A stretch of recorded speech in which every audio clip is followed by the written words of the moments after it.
Hey guys, welcome back to another episode of The Daily Decision. I'm your host, Michael Chabot. Today is the next interview in a wonderful series of books entitled Resetting Our Future. And I always like to start with a quote from Tim Ward, publisher of Changemaker Books. At this critical moment in history, we have a rare opportunity to reset our path and avert even bigger disasters ahead. The climate crisis, inequality, unemployment, racial injustice, ecological and economic collapse, and the next pandemic. This series of short, powerful books provides a platform for pragmatic thought leaders to share their visions for big, paradigm-shifting changes and to motivate humankind to take the first difficult steps towards a better future. Today's guest is Tom Bowman. Tom is an advisor, speaker, and change maker who believes that the solutions to even the world's toughest problems are within our grasp. His gift for distilling complex problems and scientific information to their central nugget empowers people to take ownership and act. As principal of Bowman Change, Inc., Tom works with people and organizations who care deeply about their communities and their world. Bowman's contributions as a strategic advisor on an Action for Climate Empowerment framework for the United States are helping shape our world's future. This strategic framework is an initiative by educators, activists, policymakers, communication professionals, and others to advance the goals of the Paris Agreement. Bowman's latest book, What If Solving the Climate Crisis is Simple, was heralded by Michael Mann as an inspiring, concise primer on climate action. He's been featured by CNN, NPR's Marketplace, Time, New York Times, Science, and other leading media outlets. Tom, welcome to the show. Thanks for having me, Mike. Oh, it's my pleasure. And man, we've got a lot to accomplish today. There's a lot to get to, and I promise we'll do our best, guys, to cover this. It is such a great read.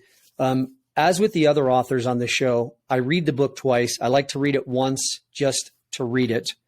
And then I read it a second time, go through it, and really kind of what I feel, pick out the gold nuggets that are within. And man, there are a lot in this book. Well, thank you. That's nice. There are a lot. And the first question that I always like to ask is, what inspired you to join this group of authors and write this book? Yeah, I was in the process. I've been working on climate change as a communication professional, as an exhibit designer and writer, business, green business guy for about 15 years, and working on energy efficiency much longer than that.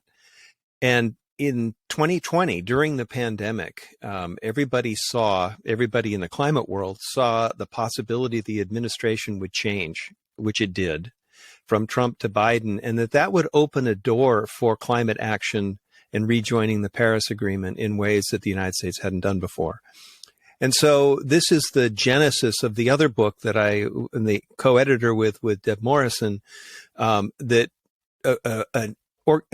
effort by about 200 really diverse climate leaders of all kinds to create a framework for policies that would mobilize the public, to all of society, to take action on climate change as we went back in really toward COP26, which has now just been completed. And in the process, I was corresponding with a colleague who introduced me to Tim Ward, the publisher of Changemaker's books. And I had long been thinking about writing a book about climate change specifically, and I'd been thinking about how I'd want to structure it. And quite literally, it was early July of 2020, and I had my first conversation with Tim, and he said, "Great, write me a proposal." I submitted the proposal in early July. I got the contract on about the 15th, and his goal was to have a manuscript by the end of the month, which I delivered. It helps that these are short books in a way, but it makes it really challenging to be concise. And so in order to have done that, I've been working on this stuff for a long, long time, and this book really kind of captures a lot of what I've learned, a lot of what I've experimented with, a lot of research I've done on my own.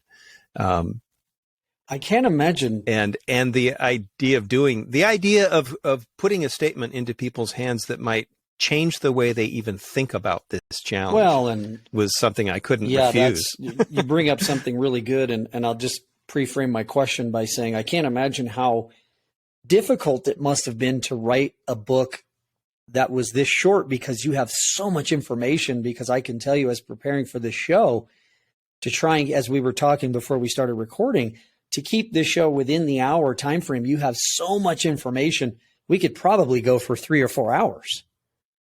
Yeah, right? We probably could. And you could read the book in that amount of time. Absolutely. And, I think, again, so much to get into, but what I would say is, Deb Morrison and I talked about this, climate deniers, and we'll talk a lot about that as we get into the show. I'm not one of them, but I would say that I'm definitely somebody that sometimes thinks, oh, this problem's bigger than me. What can I do?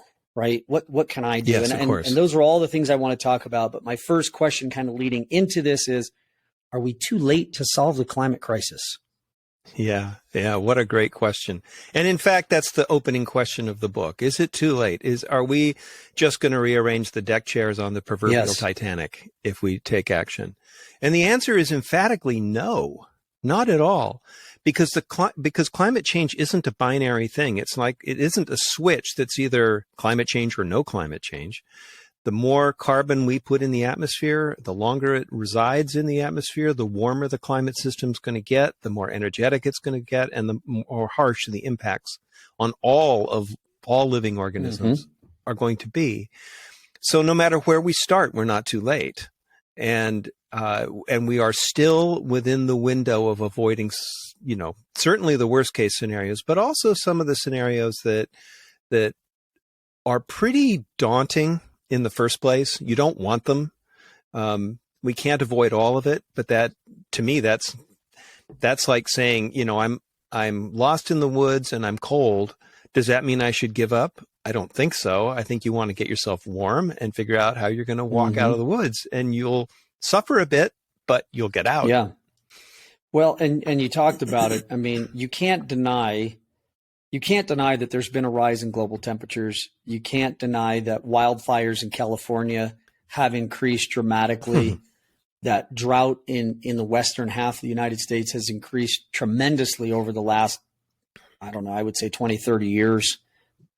And, we talked about in my last interview with Bart, another author in the series, we talked about, low-lying areas like Louisiana, New Orleans, that whole Gulf, increase in hurricanes and rains and flooding. And, so these things are real. What do you say to those people that are climate deniers? I know that's probably a question that's really early on in this, but I think it's got to be addressed because there are so many people. It does. The thing that a lot of people haven't quite grasped is that we experience a changing climate as an amplification of the things we would experience from time to time anyway, right? There is coastal flooding during king tides and big storms. There are wildfires in the West. There are periods of drought and heavy rainfall. There are intense storms that cause flooding in the Midwest. All of those things happen. And so it's hard to think of climate change as one new thing that's going to land on us and in a big event that makes us all wake up and say, holy cow, climate change has happened. In fact, what it is turning up the heat, literally, on all of those processes that we normally experience. So heat waves become longer, more frequent, more severe.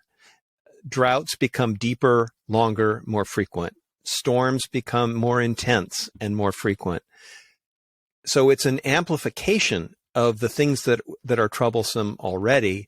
And the farther this goes along, the good news on that score, though, is that a majority of people in the United States now say that they have experienced the changing climate in their own lives, which is very different than even 5 years ago when that wasn't true. And people who've had direct experience of things being different where they live are much more amenable to the idea that the climate is changing. Then you get to the next question that the deniers ask: how do we know it's us?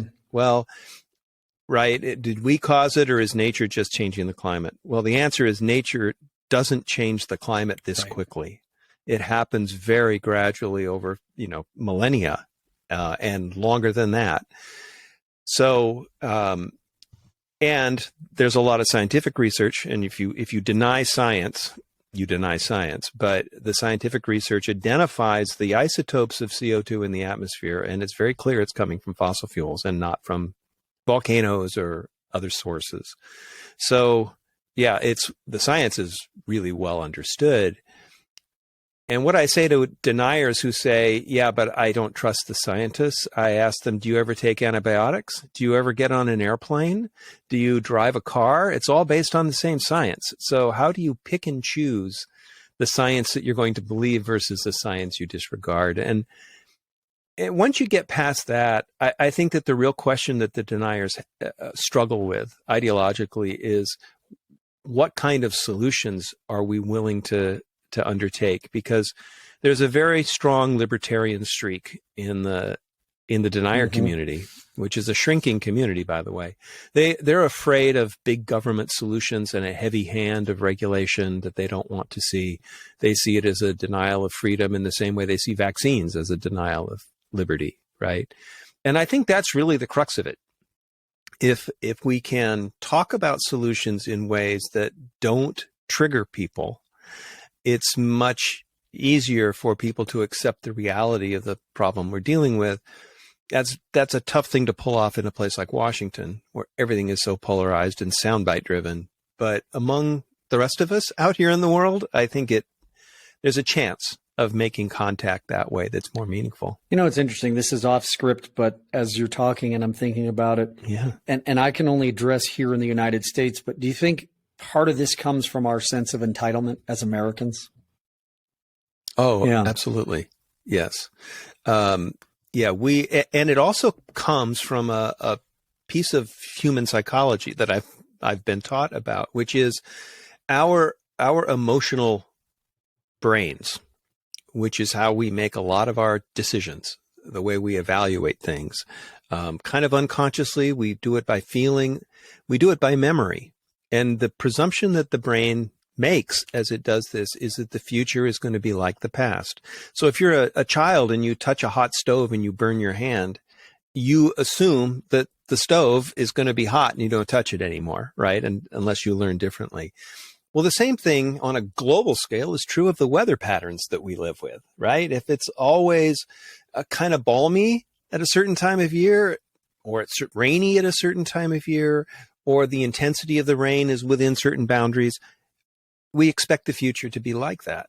And the thing that's so shocking is that I heard a scientist actually say this: a child born today is born into a world that's fundamentally different than the world that the parent was born into. We've changed the atmosphere's chemistry enough that the rules of the past don't apply anymore. And that's a hard thing for people to adjust to. Yeah, I agree with that. All right. So back on script. All this is great, but there's so many things that I want to cover.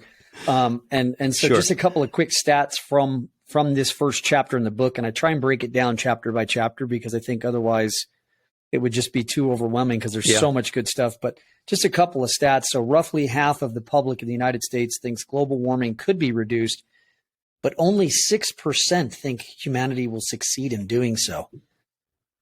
That's a tough one. I mean, it is. Well, the good news in that is that, and I come at this as a communication professional, when you know, now we've identified the problem. The problem is not that people don't want climate action. The problem is that they don't think it can work, right? So that means that we need to build a sense of hope in the way we approach this. We need to create opportunities for people to be engaged and feel good about themselves being engaged in their local communities, in their businesses, in their trade associations, and across their professions, in their voting habits, in their relationships with government officials. They need to see hope. They need to see progress. And the good news is that there is an enormous amount to be hopeful for. There is a persistent narrative in the media. I've been listening for it lately. That's probably 15 years old or 20 years old that says, we don't know how to solve this. This is a mess. It's too political. We have to use fossil fuels anyway. And it's a continuous yes, but kind of a mentality.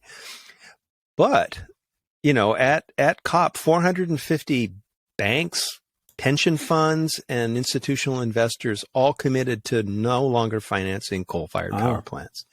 The price of new renewable energy development is lower than the cost of developing fossil fuel energy sources.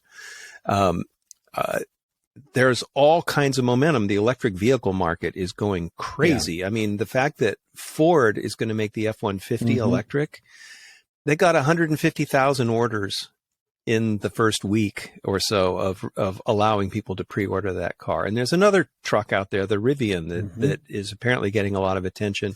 Hertz just ordered 100,000 Teslas. I saw that.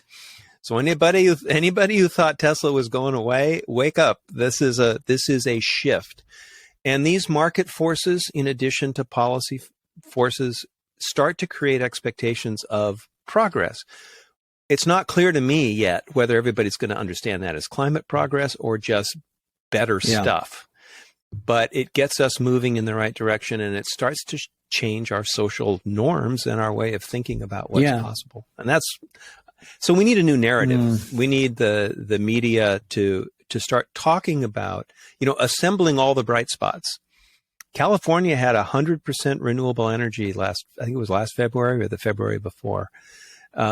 Iowa gets 40% or so of its electricity from wind already. It's not just a red state, blue state issue. It's everywhere. Yeah, no, it makes sense. And I think, it's interesting because some of the interviews I've done, I did one recently with a gentleman who used to be the head economist at Freddie Mac, and he wrote an article on climate change and how it will affect housing and housing finance in the very near future.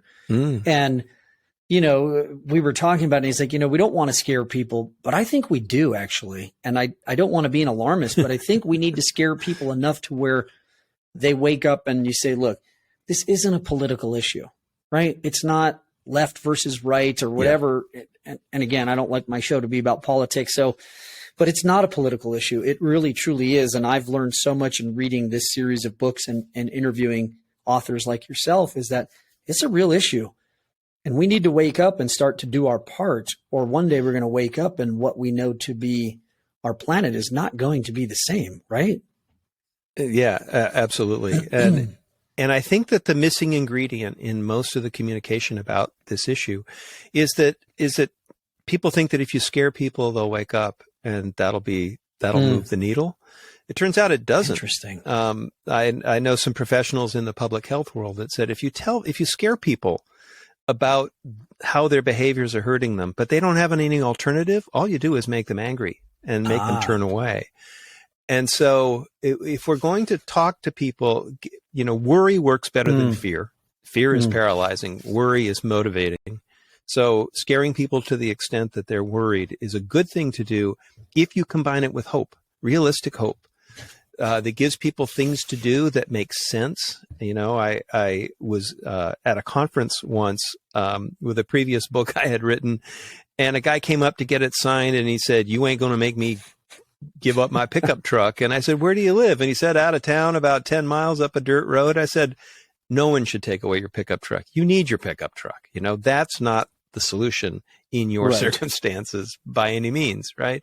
And this is the thing. We need to think about the things we can do in our organizations, in our businesses, our households, in our governance that make sense where we are and given the resources that we have. And we should really be pushing ourselves, challenging our own assumptions to say, "Oh, that's a bridge too far." Is it really? Or is it that we just interpret it that way? How about a different interpretation? Try it on, see if it works. I think that's, we all have a responsibility in, if not making it a better place, at least keeping what we have, right? I think that we've got to do at least that much and not just take from the resources and not give back. There's got to be a balance. Yeah. Yeah. But also something you just said resonates with me. Why not try to create the society we've always wanted? Why not create a society where there isn't any smog? Love that. Why not? COVID taught us that that large numbers of people can work at home effectively and no longer have to commute. And guess what? Those people don't want to go back to the office very often. Once in a while to see people, but not every day. So we've suddenly learned in a heartbeat, really in a matter of a couple of weeks, that we don't all have to commute. How about designing a society for ourselves, bringing it to fruition where people don't have to commute anymore, where people can spend more time with their kids, right? That don't have to breathe unhealthful air, don't have to live downwind from a coal-fired power plant and suffer health consequences. I mean, it's a win-win-win when you think about it that way. Yeah, I agree. All right. So, God, so I told you guys, there's just so much good stuff here. We barely scratched the surface and, so a couple things. One really cool thing, because I've heard so much about this is a cool stat that I wrote down. I wanted to share because I've heard so much about cattle and you gave an example. It says that cattle, for example, exhale and belch methane gas, which is a potent greenhouse gas. Their contribution to global warming is relatively small, roughly 5%. This is the cool part. Research is underway that might make their contribution even smaller. Experiments have shown that adding a little bit of a certain seaweed to a cow's diet reduces methane production by nearly 60%. That's cool. Yeah. Yeah. Isn't that cool? Yeah. And what I love about this stuff, the reason I wrote this down is because what I love is that if we really focus on this, think about the jobs that we could create and the opportunities for people, the small business opportunities, the innovation in making the planet a better place, a healthier place, like you talked about. That's, I think, what's missing in the conversation. That's right. And it's a lot of creativity and a lot of ingenuity that makes this work. So we all know about people like Elon Musk, who is who reinvented what the electric car could be, made it sexy, fast, fun, powerful, and useful, right? That was a big deal. Figuring out how to add a certain seaweed to a cow's diet to reduce methane production is an example of the same kind of ingenuity, right? Finding out that people can work at home over Zoom or some other platform and still feel connected and still be productive and have a better quality of life. That's a huge innovation. Redistricting parts of cities so that you can live and walk to work and have recreation and have meals and entertainment within walkable areas most of the time. That's a really clever innovation, right? There are lots of opportunities for this kind of clever innovation. And some of them are technological, some of them are policy, some of them are the way you organize the operations of the place where you work. Some of them are very personal transformations. And we can just herald and celebrate all the great innovations that make progress, that accelerate progress. This is off my script of questions here, but are they teaching this in universities these days? I'm a little far beyond my college days.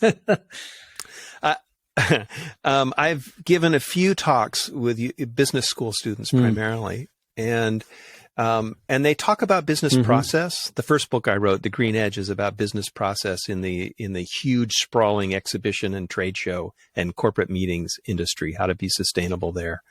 And so I've had entree to some business classes, and they tend to talk about it in kind of technocratic terms.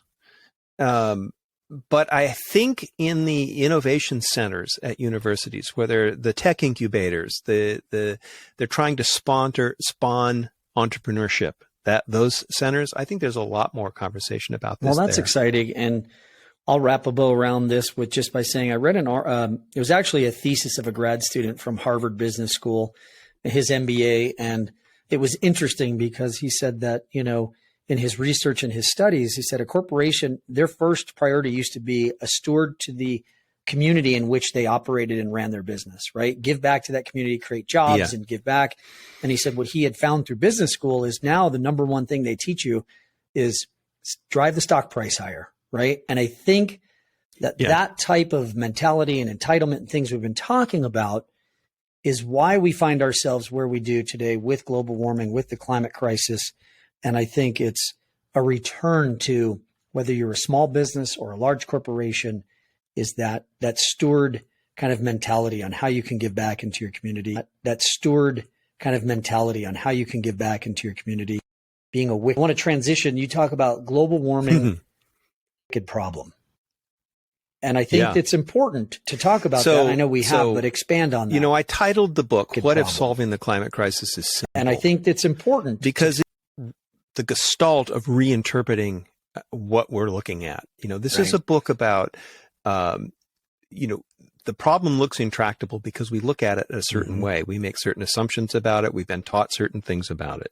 And one of the things we've been taught that I think is in many ways erroneous is the idea that global warming is a wicked problem. That's a term that means it's a problem that's so complicated that you can never really see the whole problem. You can't get enough data. It's always changing anyway as you gather the data. The things you try to solve cause unintended consequences that you didn't foresee, that you then have to go out and solve. And so the bottom line with a wicked problem idea is that you can't really solve it. All you can do is try to manage it and take some lumps as you try to manage it, right? And I've heard scientists describe climate change this way over and over and over again. And I think it's a mistake, but it comes from a good place. It comes from the fact that scientists are in the business of studying incredibly complex systems. The climate system on this planet is an incredibly complex set of dynamics about moving heat around in the atmosphere and the ocean and the interactions with rocks, the lithosphere as it's called, and all of biology, all the plants, all the animals, the amount of sunlight we get, the changes in our orbit around the sun, all of that stuff impacts our climate. So it's a complicated thing. So they tend to think in complicated ways. And when they think about solutions to the problem, and policymakers as well, they talk about it in very complex ways. It's like, so imagine you've got this Gordian knot, right? And you want to untangle something about food systems. And so you pull on the food thread, and all of a sudden you're pulling on the fossil fuel thread because that's where your herbicides and pesticides come from. And there's global shipping involved, and there are energy systems to process food. And then there's financial markets and government investment and subsidies and water systems. And all of a sudden it's become such a complicated thing. You're like, nobody can make a plan about this. And the error in that approach, and I think it's the reason you keep hearing people say, did the COP26, was it a success or a failure, is because we think that there must be a master plan. There must be somebody who can put together the plan that we can all check the boxes in and solve the climate crisis. This isn't that kind of problem. That works if you're trying to invent a better coffee cup, and it needs to have a certain amount of insulation, and it's got to have a certain, you got to let the air out while you drink, air in while you let the coffee out, all of that kind of stuff. You can treat those kinds of problems that way. But climate change is an adaptive problem, which means that there are all these thousands of experiments and innovations going on everywhere. The seaweed for animal feed, cattle feed, the electric battery for a car, recycling of electric batteries that Redwood Industries is starting to do. All this kind of stuff means that we can learn quickly, we can share information, we can fail quickly and succeed quickly, do more of what works, do less of what doesn't work. And everything continues to change as we go. There's an adage in the literature about what it is that allows some people to survive accidents in the wilderness, catastrophes like they're lost at sea in a raft, or the plane crashes in the mountains and they've got to find a way out, that kind of stuff. And the adage is you do the next right thing. In other words, nobody has a master plan to survive. It's impossible. But you do the next thing to do to give you the next opportunity. So if you're wet, you get dry. If you're cold, you get warm. If you're tired, you rest. You make a plan, and then you start executing that plan, and you constantly reevaluate. Where am I? How are things going? What do I need to change? That's really what this is. And when you look at it that way, the onus of solving a wicked problem, which isn't possible, goes away, right? And instead you create a can-do spirit of, let's try this. Let's see how it works. Let's try this. Let's share this with some other people. Let's learn from them. and let's keep moving, taking the next right step and the next right step. And I don't know if you're going to ask me the question, but that leads to the sort of mantra of the book, which is if we flip our assumption of a wicked problem on its head, what do we see? We see that there's only one thing we have to really do. I mean, mostly one thing we have to do. We have to stop burning fossil fuels, and we have to do it well before mid-century, and we absolutely positively don't want to fail. When you think of it that way, there are thousands of ways to reduce fossil fuel use. Policy ways, personal ways, pocketbook purchasing ways, lifestyle habit ways, and they're amenable to everybody and every business, every institution, every community, every household. That means we can stop being victims of our assumptions about this problem, this wicked problem that's too big for us and it's going to smash us and we can't solve it, to becoming rescuers of ourselves and our communities and our families and taking positive action. None of us can do the whole thing alone. That's not the point. The point is that when you start taking action, you shift, something shifts in your psychology and your whole approach to this, your whole approach to yourself in this problem changes in a really positive way. It's interesting. When I was interviewing Deb, who you co-authored the other book with, she gave me a little tidbit that just blew me away. She said that food waste is one of the largest contributors to methane gas, which to me is mind blowing. Mm-hmm.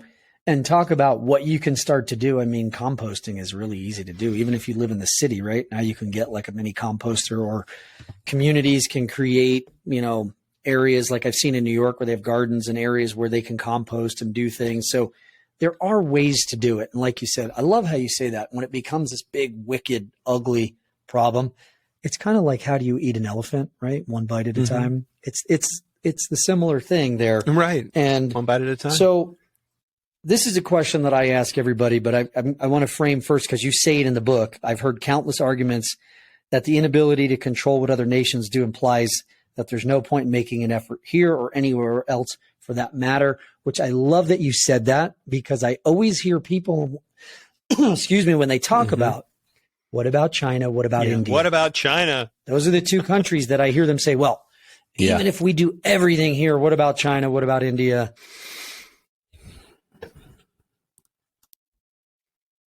Well, so there are several ways to answer that question. The first is, what about us? We are historically the biggest emitter of carbon dioxide and other greenhouse gases. I mean, since the Industrial Revolution, China has surpassed us because of the rapid growth in their enormous population, and the fact that they all want to live the same lifestyle we live, which is high consumption, high energy use.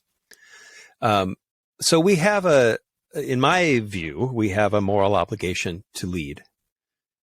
We also have a financial interest in leading, because when you become an energy efficient, renewable energy society, you save a ton of money, right? You're no longer buying those fuels. You're reducing the costs of health care, because when you reduce pollution, people are healthier and they don't need to go to the hospital. You have less loss of productivity.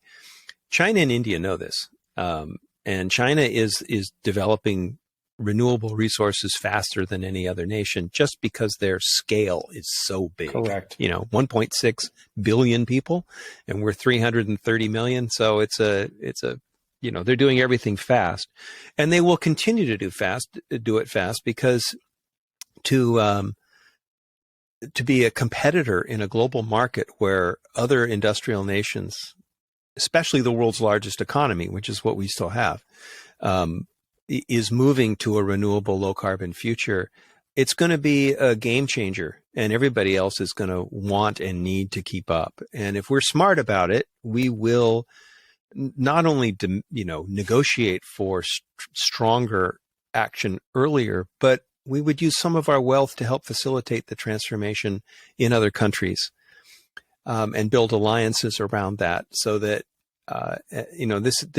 this gets into politics and international relationships, and whether you want to be a global leader or an isolation kind of society. But we have the resources to help move the rest of the world. and we can lead by our example. I live in California. We have the 5th largest economy in the world all by ourselves. It's huge. And California has the most aggressive climate policies in the United States, and they're proving to be very successful so far. And our economy has grown as a result of taking climate action. And we are becoming an influencer. You know, just the state of California by itself has been an influencer globally. So, you know, again, there's nothing here that's an on-off switch. I think that's what makes it's all a process. So, I don't want to use the word difficult, but I think that's why you have different views and oppositions, because there's no clear cut, like, boom. Now, you did say, yeah, one thing is stop using fossil fuels by mid-century, right? Like, to me, that's clear cut, like, boom, that's something that we can focus on.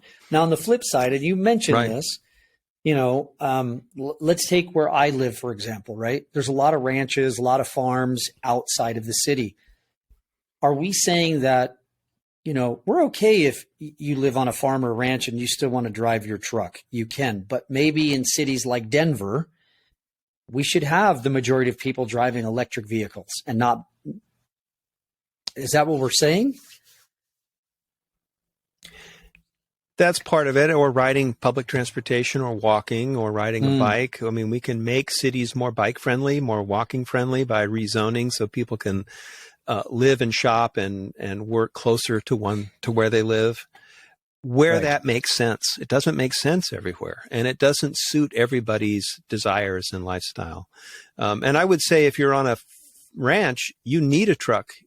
Right? You need a pickup truck. That's where a pickup truck is. And if you're doing construction work, you need a pickup truck. You got to haul stuff around. You're not going to do that in a Tesla. And I think that the way to help accelerate the market is through the buying power of the government to buy electric vehicles, and that lowers the cost for everybody else. Building out the convenience, which is what the charging stations are all about all over the country. And giving incentives, financial incentives, so that people are eager to try it and buy it. Once you try it, you don't want to go back for the most part.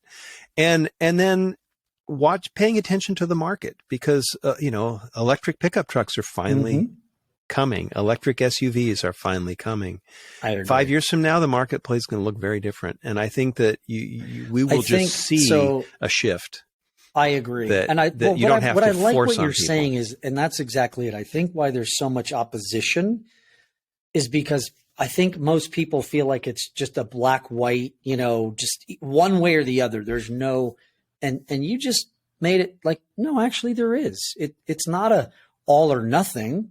We have to start here and then work our way to a better place. Right. And I think if there was more of that message out there, I think more people, those climate deniers, would start to open up to it maybe a little bit. Man, as I said, look, we're 38 minutes in and we're just, we've got so much more to do. Go ahead. You had a thought you wanted to say real quick. Well, I did. I was thinking of the ranch. And, so if you live on a ranch, you're not going to reduce your fossil fuel use for your truck. But what about the way you pump water? How does that get pumped? Sure. How about the way you power the pumping of water? Solar or wind, depending on where you live, more likely solar. Changing property rights so that people can put windmills on their ranches and farms so that they're actually earning money for the wind energy that's generated for them is a win for them. And that's that's a policy change, right? And nothing's easy, but if that's done, there's a way to still drive a pickup truck and make a big contribution until you can drive something else. I think if there was more of that message, it would be, people would be so much more open to it, because I think it goes back to, and I hate the word entitlement, because we all know ranchers and farmers are probably some of the hardest working people in the United States, right? So I don't want to say they're entitled. What I would say is that they know how to do things the way they do it, right? And so for them to say, well, I can't, they probably think, and I can't speak for them, but maybe they think, I can't run my ranch with an electric truck or an electric vehicle. I need my big, powerful diesel or whatever it is I drive. So I like this message. Go ahead. Well, so I've been a small business owner forever, and anybody who's a rancher a lot of people who are farmers are small business owners. And the thing that if you're not a small business owner, you might not understand is that those people don't have they're on a tightrope without a net, right? They need to do something that they know works. And so if we're going to encourage change, the way to encourage change is to literally show people that it makes life better for them. It makes their finances better.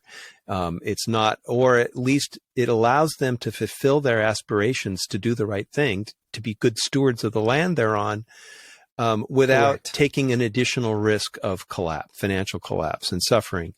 And in some cases, government extension agents can do that. In some cases, business, industry people can do it. In my experience, the strongest motivation is what you hear from your peers, from other business owners who've tried something and it worked for them, and because they live with the same risks you live with, and so that builds a level of automatic trust and a relevance to the conversation. So, we need to pay as much attention to the messengers. Well, and I love this, and we didn't rehearse this. And by the way, I'm in the dark because I lost the light while we were going, but we're trudging through here. That's it. You're bringing us into the light today with this conversation. So I love that we transitioned right into this without even trying. So my question is, it's a quote/question. So many people say, it's not me. How can I make a difference? This is it's a macro problem. It's big companies are to blame. And we've talked about this, right? But I love in the book, and this is my question is, or address this by telling us what you did with your 12-person design firm that you talk about. Like, hey, we did this, we looked at this, and I like that you looked at it from a business point of view and said, well, like you said, we're operating without a net here. So expand on that because it's a great lesson. Right. Yeah. I was highly motivated. I did my second climate science exhibition design project. I was the lead interpreter, and the exhibit opened in 2004, or 2007, when another IPCC report was coming out. And I literally had an epiphany, which we can talk about. I mean, it just did a sudden insight into how far down the climate change road we were and what that was going to mean. And so one of the things I did in response, in addition to sort of reorganizing my whole work life, was to experiment with my company and see if I could reduce our carbon footprint dramatically. And I discovered I didn't really have any help. I called our utility company and they gave us free compact fluorescent light bulbs, right, which saved me $300 maybe. And later they came out and swapped them for LEDs when LEDs took over. And that was a nice help, but because we were a small business, there were no other incentives. There was no cool roof incentive. There was no energy audit. There was no HVAC incentive.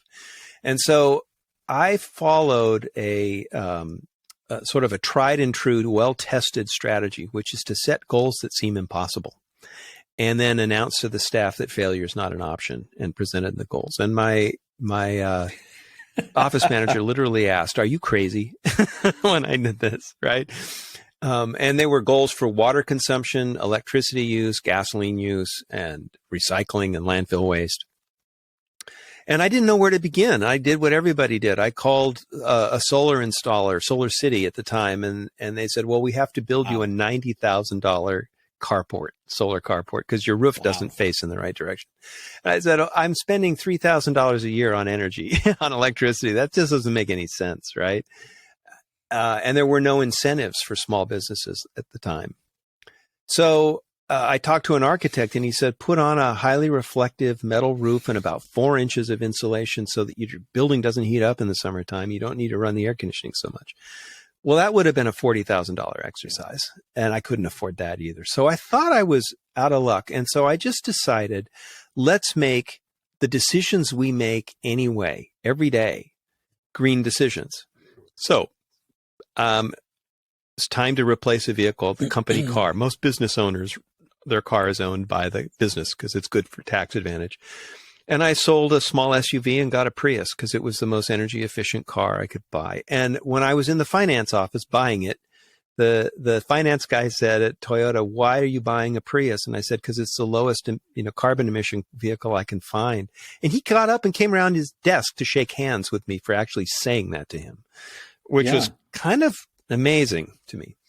Our lease ran out on our copy machine. We could have bought it for $1, but it was old and not great. And we're in a design office. We wanted a really high-end color multifunction machine. I said, okay, go find the machines that do what you want, to the staff. And then let's figure out which one is Energy Star rated, the most energy efficient one. We did the same thing on an August afternoon. Our air conditioner broke down. And so I called in an air conditioning guy and said, you got to replace it. I said, okay, where's the break point where I'm spending more money but not getting any more efficiency? Let's buy right at that line as best we can figure it out. And we did some other simple stuff. And at the beginning of this, because I wanted to treat it as an experiment, I joined the climate registry. So we were reporting our energy use, gasoline use, all of it every year, and getting an emissions report back. And we were like 18 tons of emissions. A year and a half later, wow, we were 2/3 less. Wow. 2/3 less. And nobody could see a difference in our lifestyle. And so I wanted to figure out, how much did I spend? Am I saving any money? If I'm going to talk about this, is it a good deal or a bad deal? And the thing that occurred to me is that I'd always heard consultants talk about, you think of 3 years of energy savings as your payback. I think, I don't make decisions that way. So I've got a number of printers in the office, and we buy paper and we have them serviced and we buy toner. Let's add up the cost of all that stuff. Because what happened is our new machine was so nice, people turned everything else off. And we turned off our big color plotters, so we weren't buying paper and ink and all that kind of stuff. I was driving the car a lot less. The insurance cost was lower.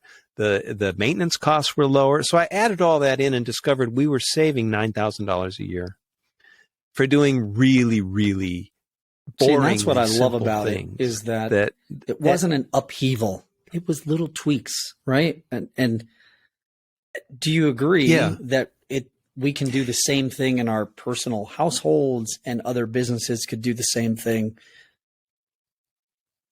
Right? Oh, yes, absolutely. I mean, this whole thing at the end of An Inconvenient Truth, please change one light bulb. It's like, no, good Lord, no.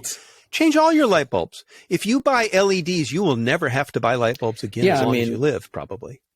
Yeah. That's how long they last, right? Yep. And they hardly use any electricity. So you reduce your energy costs. Plug everything you can into a power strip that shuts itself off, or that you shut off when you're not using the device.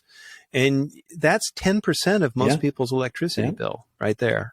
It's quote unquote vampire power. Simple stuff. And you can spin out from there. You can think about what you drive, how much you drive, how your property is shaded, and how much ceiling fans instead of air conditioning, all that. You can go down that road, and it's simple things, which just tells you that there is so much waste built into our lifestyles, energy waste, because energy's always been cheap, and it's becoming expensive in a lot of different ways. And so if we start treating energy as if it's a value and treat it preciously, use it less, in the basic decisions we make, you don't have to fret over remembering to do something differently every day. You just sort of set up a system that takes care of itself. So we've identified your next book, which is The Solutions, all the things that people can do. That's the next book. So let's talk to Tim about that. Yes, I know. I feel it bearing. Well, Tim has talked to me about that. I love that. It's bearing down on me. we'll set an appointment for that book. But so we got a lot still left to cover. So I want to talk about, let's talk about, and this, again, it's just kind of working itself this way, a plan to turn things around. Let's talk about that. Yeah. Well, now we're talking about the content of the book that you interviewed Deb Morrison about, that she and I were the writers for. This was a transformational experience for me, I have to say. And rarely do I do projects that make me see the world differently. And this was an opportunity to join up with a group of people who are going to organize something called a framework for climate empowerment. Climate empowerment, Action for Climate Empowerment, is a piece of the Paris Climate Agreement. And it urges every nation to develop a strategic plan, a strategy to mobilize their society to tackle the climate problem. And, some smaller countries have done them. They tend to treat them as education projects, but it's intended to be much more cross-cutting than that, much bigger than that. And none of the major emitting countries had submitted one. And we saw an opportunity that if Biden became elected president, that maybe the United States would do one. Why not do a lot of the groundwork for that and develop a national strategic planning framework? In other words, gather a lot of input from a lot of leaders in climate justice, environmental justice, education, activism, science, communication, business, local policy, community governance, NGOs and community organizers of different kinds. And there were about 200 people involved in dialogues that lasted for 4 hours. There were like 4 of these dialogue events, all online, all during over Zoom, all during COVID. And Deb and I had the incredible opportunity to be the writers and there was an elaborate system of note takers, reporters, so we had all the sessions were recorded, so we had all the details to work from. And our real goal was to write a framework that spoke in the voices of the people who participated. This is one of the big problems that happens in a lot of this kind of work, is that leaders go out and gather input and then see it through their own eyes and then sort of go do what they were going to do anyway. And that's not what this framework is about. This framework is a discovery of just how much capacity there is, how much wisdom and insight and experience and motivation there is in communities all over the place. People of all ages, from people who are just starting their careers to people like me who've been at it forever. And it was indigenous leaders were there, people of color were there, immigrant communities were there, the white establishment was there, government bureaucrats were there. And it's just an inspiring thing to know that all we need to do is tweak how we support this work, and we can accelerate things very, very quickly. So that framework exists. You can buy the book that Deb and I edited, and it's got lots of content from some of the participants' commentaries. The framework itself is online at aceframework.us for free. It's kind of wonky a little bit as a read. It's not written. The book has chapters that kind of lay out what's so inspiring about it. And we didn't try to come to a consensus agreement. We tried to capture the diversity of perspectives, because it's our diversity that will allow us to experiment with so many different things. Yeah, and I know you talked about it, but the 6 elements within ACE are education, training, public awareness, public access to information, public participation, international cooperation, which really are all the things you've been talking about up to this point, right? It's That's right. It's what it's going to take to get this done. Yeah, and it's going to take, I think, leadership. You asked about deniers at the beginning, and when people see pioneers, when there's a narrative and you see pioneers making rapid progress, doing good things, you see the benefits of those things. That motivates the sort of the next most amenable group, right? And as this starts to filter, this diffusion of these innovations, we shift our thinking and we start to defend where we're headed, because that becomes our new identity, our new norm. And I really think that in many ways, that's how the deniers are going to come along. They're going to see benefits. They're going to want an electric truck if it does good things for them, right? If they don't want to have to pay for oil changes and transmission repairs anymore, because you never will, right? So changing the culture from a culture of being victims of a wicked problem to a culture of saying, this is a simple problem. I can help do something about it, and I'm not alone. I'm part of a group of people who I know who are doing good things about it, and it feels good. That starts to shift. That starts the reality is climate change is real. I'm going to use California as an example. Look at all of the lakes in California that have devastatingly low water levels. It's heartbreaking. That's real. You cannot deny that. Yeah. Yes. And that's our water supply. That's not just the Correct. beauty of the lakes and the ecosystems. That's the water that people depend on to grow food and to live in cities. We didn't even talk about the environmental issues in the, with plants and animals and other species that are affected by this that have to do with the balance of everything. We didn't even scratch that surface at all. That's right. Man, we are just about out of time. Okay, so the last chapter in the book, which I love, is you say, luckily it comes down to us. And I got to tell you, when I was reading the book, I kind of laughed about it because I'm like, here I'm thinking, well, God, it's our fault. Like we've been so selfish and just consuming. And then you say, well, it comes down to us. I'm like, oh, crap. But I guess it's a good thing, right?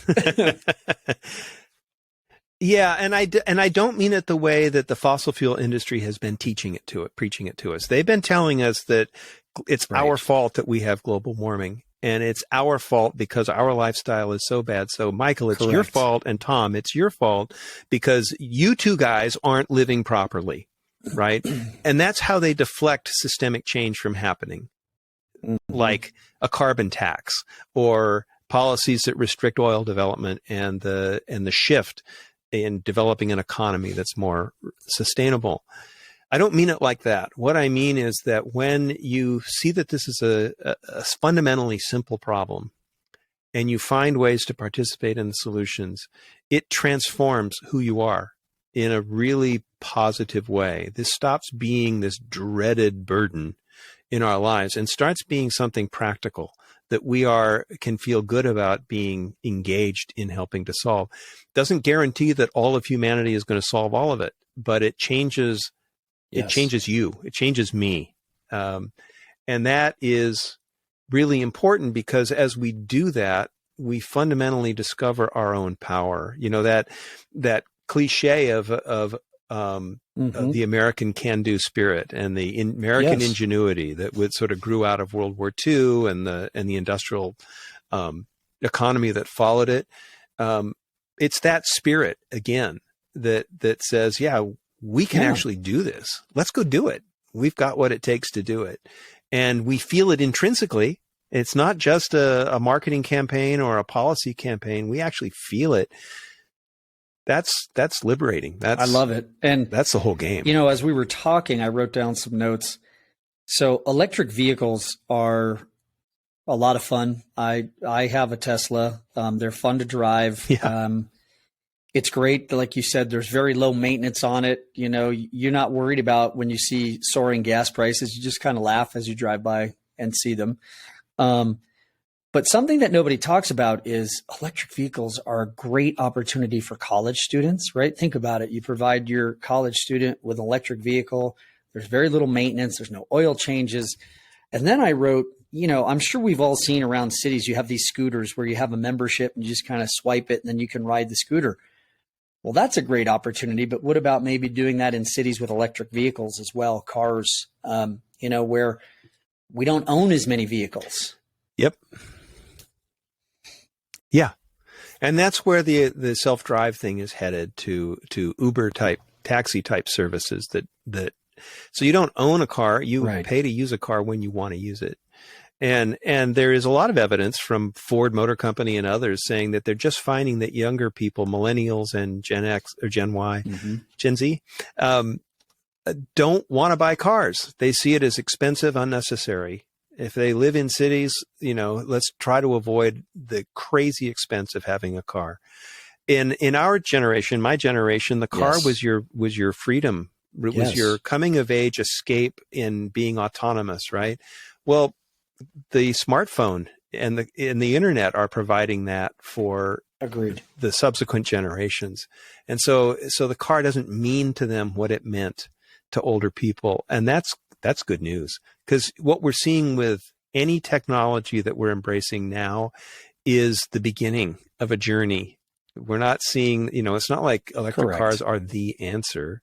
The electric car is the Yes. cool thing we can do now to make a huge difference. And 10 years from now, it might look very, very different. And I think, while you're talking, I look at a city, let's use New York City as an example. No reason to own a car if you live in New York City. And if they had a system where if you had to leave the city where you could just use a car instead of, having to own one and pay to park it and store it, think about the reduction there in just carbon emissions. That's huge. Absolutely. And in LA Basin, where I live, 20 million people, and every family has 2 cars or more, and everybody's driving, and the smog is horrendous. And the amount of time people spend on the freeway is horrendous. Correct. The solutions here are different, right? We're not going to build a mass transit system for the LA Basin that is super efficient like in New York. We're too spread out. But Zoom, Google Meets, Microsoft Teams, those provide so much of what a subway system in New York provides in New York. And the more we think about that, the more we embrace that, the less money businesses have to spend on real estate to have large staff come to one central place. Absolutely. Boy, does that change things. The pandemic, as painful as it's been, I think showed us a lot of things. And you talk about that in the book. There's a lot of things that it's shown us that, we can do more efficiently. We don't have to be in the office every day. Being somebody who lived most of his life in Southern California, I can tell you that driving the freeways during the pandemic was heaven, right? It was fabulous. It was like going back to the 1960s or something. Yes. The streets were quiet and the air was clear. It was you incredible. Did not realize how dirty the air was until the pandemic happened. And then you went outside and you were like, wow, it was so clear and you could see so far. And you heard a lot more birds chirping. And, so I think, it's the theme of the book, which I love it's the theme of this podcast. It starts with a decision. It's a decision and then an action, right? It doesn't have to be this giant action. It's one action, which then leads to another. And I think it starts with, and correct me if I'm wrong, it starts with just changing your mindset, changing your way of thinking about it. Yeah. And then all these other fun things come along, like we've talked about during this episode, is that it's going to create new industries, new opportunities, new job opportunities, more creativity. Maybe you're somebody who's stuck in a job that you don't like, and all of a sudden you can move into something else where you're making a difference and leaving a legacy, and it reinvigorates you. Yeah, exactly. And so just consider the possibility that the way you see that your assumptions about how things have to be might not be true. They might just be assumptions. I think I quoted a meditation teacher I once knew who was giving a talk, and a philosophy professor was just grilling him, and he said, "Don't you have ideas?" And he said, "Oh yeah, I have lots of ideas. I just don't believe any of them." And what an insightful comment, right? Because we believe we have to commute. We believe climate is a wicked problem. We believe that injustice is entrenched and intractable. Really? Yeah. Or is that just an assumption? Yeah. All right. So last couple of questions here. We're going a little over, but we have to. I want to talk about just our country. What do you think lies ahead for the United States as far as global warming, climate change, and in action to address all of this? I'm hopeful that the Build Back Better bill will pass in some form, and that there will be genuine federal investment in climate action, improving the resilience of communities, improving the energy efficiency, and mitigating the causes of climate change. I'm hopeful.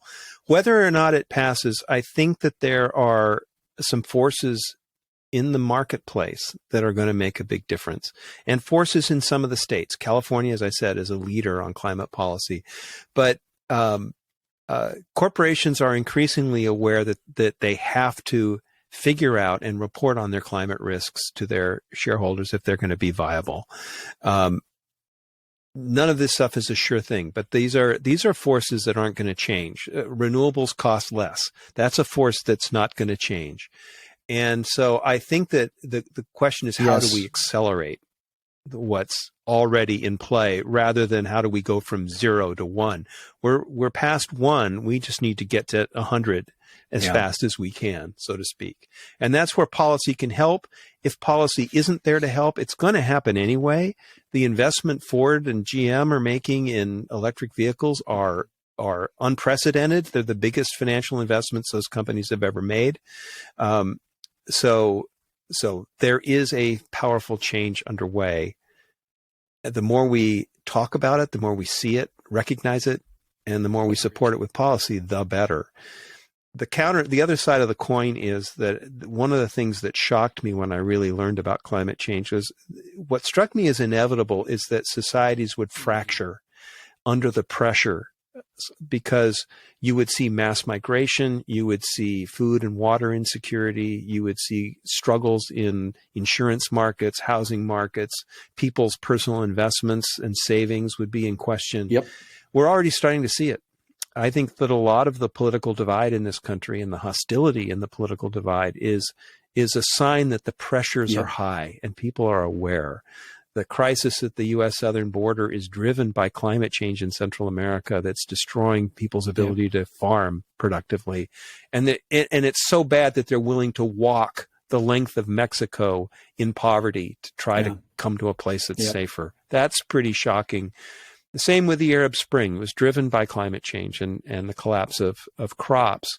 So Europe struggled with how to deal with an influx of migrants from an area where people weren't able to live, in any kind of quality of life anymore and in safety. This is the beginning of that. And so I think it's important to be really conscious of the divisiveness and of trying to calm it down and trying to find solutions quickly in the terms that people are comfortable thinking in. In other words, don't try to make Republicans accept the AOC's point of view. Yep. That's not the way that's going to work with them. But showing them solutions that improve their lives, that's one of the reasons I keep coming back to the electric truck, F-150. People are saying it will do things for me in better ways than my diesel or my gas truck could. Let's start speaking to people in the terms that matter to them. That's the basis of effective communication. And then let's I love accelerate that where we need to go. I think that really boils it down and changes the entire narrative on it. I think it takes people from being on the defensive side or being opposed to it to opening them up and saying, well, let me show how it can make your life better. That's where you'll get people to start to open up and say, okay, let me take a look at this. Yeah, people will change their behavior, correct, but they won't change their values. So we don't want to be preaching values to people. We want to talk solutions. Look forward to that next book. There's a lot to go into it. Tom, there is. I need another 2-week contract if I'm going to get that done. So, last question I have is, where can our listeners find you? You can find me at tombowman.com. Pretty simple. And you can find the books on online retailers, Amazon, Barnes & Noble, all of those, and through my website. In fact, you can find the whole series at Changemakers Books and on Amazon. And there are some really interesting people contributing to this book series. Some amazingly, you included some amazingly gifted, talented, smart people that are making a difference in the world. And I just want to thank you for your time today. Thank you for what you're doing. I really appreciate it. Look forward to having you back after you write the next one.